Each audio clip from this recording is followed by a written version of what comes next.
So if you come underneath the bonnet, you lift this up, you got some more fuses here, and we're going to do the same, checking all of these. We've got a bunch of relays spare as well, so we're going to swap these one by one just to test, see if it makes any difference.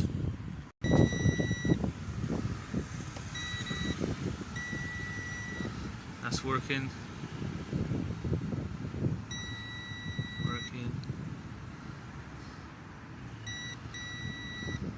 Working.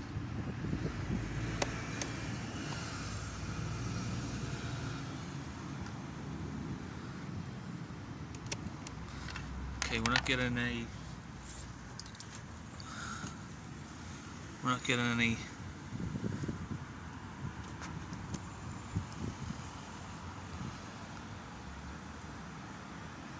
signal from this fuse.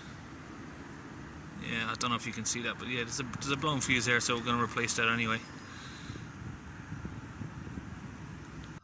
So we're back onto the diagnostics to see what's going on again.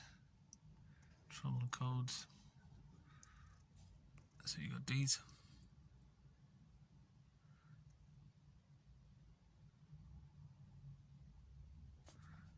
And there was another one in a different area. Let me see, I don't know if that one's already cleared.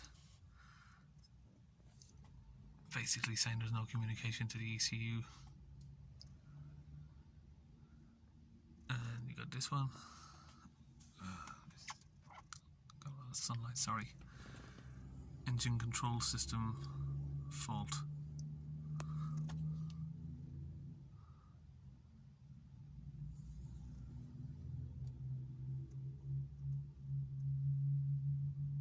So I'm going to raise these codes and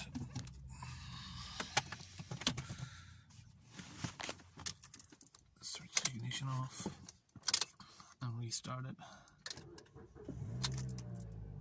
You can hear the battery is quite weak on this car already just from having the ignition on a few minutes. Ooh, we've got throttle.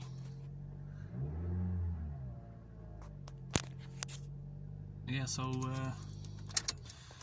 okay, so that fuse we've changed seems to have fixed the problem.